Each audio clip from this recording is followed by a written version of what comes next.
আসলে ব্যাপারটা হচ্ছে বাংলাদেশে তো আমরা বাকশাল করতে যাচ্ছি না।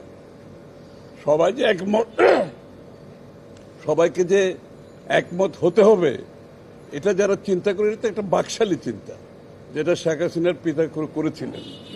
কারণ বিভিন্ন দলের বিভিন্ন দর্শন, চিন্তা ভাবনা থাকবে, ভিন্নমত থাকবে।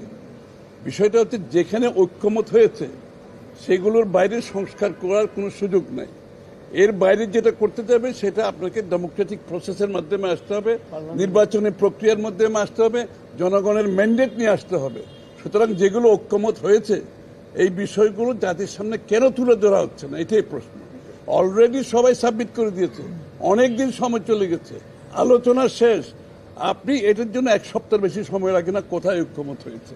জাতিকে জানান কোথায় ঐক্যমত হয়েছে, জাতি জানুক, এবং ওই ঐক্যমতের ভিত্তিতে আমরা সনদ সই করে দিয়ে নির্বাচনের দিকে এগিয়ে যাই। খুব সহজ ব্যাপার, এর বাইরে যাওয়ার তো কোনো সুযোগ নাই।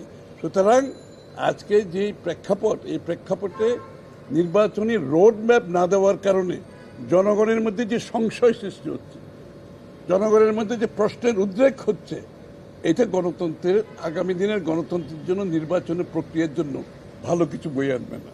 যত তাড়াতাড়ি সম্ভব নির্বাচনের রোডম্যাপ দিয়ে আশ্বস্ত করতে হবে জাতি গণতন্ত্রের দিকে যাচ্ছে, জাতি গণতন্ত্র ফিরে পেতে যাচ্ছে, এবং গণতন্ত্রের বাহক হচ্ছে নির্বাচন।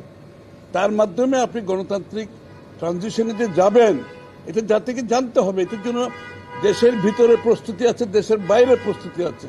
ভারত যেটা বলেছে, এই যে বিনিয়োগকারীরা যারা আসছে বাংলাদেশে, তাদের সবার একটা প্রশ্ন, শেষ প্রশ্ন হচ্ছে নির্বাচন কবে হবে, এবং সবাই জানতে চায় কবে নির্বাচন হবে, এবং নির্বাচনের পরে তারা সিদ্ধান্ত নেবে। দেশের ভিতরের বিনিয়োগকারী, দেশের বাইরের বিনিয়োগকারী, শুধু বিনিয়োগ তো নয়, যত স্টেক হোল্ডার বাংলাদেশের সাথে কাজ করছে সবাই সিদ্ধান্তের ব্যাপার আছে। সবাই অপেক্ষা করছে নির্বাচনের জন্য। সুতরাং যেখানে ঐক্যমত হয়েছে এগুলো ডিক্লেয়ার করেন, সনদ সই করে দিয়ে নির্বাচনের রোডম্যাপ অতি সত্বর দিয়ে এই সংশয় থেকে জাতিকে মুক্ত করে দেন। সবাই গণতন্ত্রের পথে চলতে চায়, সবাই গণতান্ত্রিক অর্ডার ফিরে পেতে চায়, বাংলাদেশের মানুষ তার মালিকানা ফিরে পেতে চায়। ধন্যবাদ।